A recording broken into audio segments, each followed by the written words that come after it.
Hello everyone and welcome to the Commander Cube. In Chapter 2, we will be discussing some things to consider while choosing your commanders, as well as, unfortunately, a little bit of math. Before we get started, if you have enjoyed my videos so far, please hit that like and subscribe button. It really helps the channel to get off the ground. One of the most important things when choosing your commanders and cards to go into your cube, please consider your playgroup. Support archetypes that they would enjoy. I cannot say this enough. It really helps to create the best possible play experience for everybody involved. Another thing that I have found to be helpful is to select commanders that are a little more general versus niche.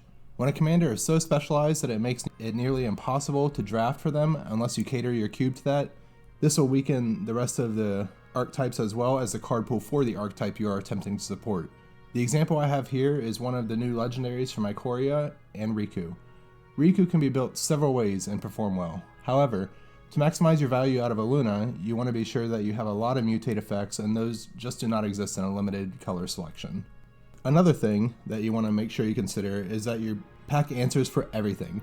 I initially had Oloro in my cube and several life gain cards, but this made me realize that in order to not have a life gain be an auto win in the cube, I would need to add Infect, alternate win cons, and as much Voltron as possible, so ideally an equipment based and an aura based Voltron.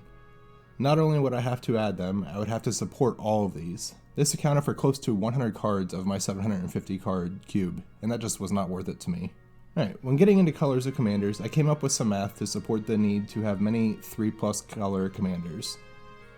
This graph assumes an even distribution of colors and colorless cards, which you should strive to have as close to as possible. As you can see, even with a 2-color deck, you will only be able to make use of, on average, 50% of the cards that make their way to you in packs. This does not take into consideration the randomness of the packs, what other players are drafting, or that the cards even fit what you are trying to draft. I do run some 2-color commanders in my cube, but the majority of them are 3-color and up. This is also enabled by the starter kits discussed in the prologue. To break this down a little further, I wanted to give some real examples and keep these numbers in mind as you select the support for your archetypes. In a 4-person draft from a 750 card cube, you will see 240 cards, which is 32% of the cube. A deck in the cube will need to be 60 cards, including your commander, and will contain, on average, 24 lands. Now you add in your commander and 5 mana rocks from your starter kit, and you are left with 30 cards to fill your deck. Now, if you have 20 cards in the cube that fit the archetype, only about 6.4 will appear in an average draft. You can get this by multiplying the amount of cards that support an archetype by the percentage of the cube you draft. In Chapter 1, I mentioned the tribal archetype and said that I would touch more on that in Chapter 2. Well, here we are. For my tribe, I selected dragons, specifically the Ur-Dragon. The Ur-Dragon is 5 colors, which helps a lot, has tons of support cards including instants, sorceries, enchantments, artifacts, and even planeswalkers. This makes this tribe very broad, and also I don't think anyone would ever complain about ending up with a dragon as a card that fell into their laps. There are many legendary dragons, which supports a Legends Matter archetype as well, and they come in all colors, and most are pretty powerful independently. The cons block also provided us with several powerful dragons. I went with all the ones that essentially say Dragons Matter, but did not include the Dragon Lords. If you want to reference several of the other archetypes, head back over to Chapter 1.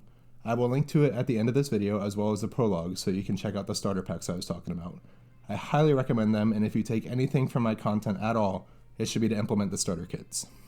This brings us to the end of this chapter, and I will, as always, leave you with a randomly generated pack 1 for my cube. This one is tough for me, and it has several fantastic cards in it. It brings Monarch into the game, which is one of the most fun mechanics in a cube, as well as several independently great cards such as Rhystic Study and Expropriate. I will have to be going with Rhystic Study in this case.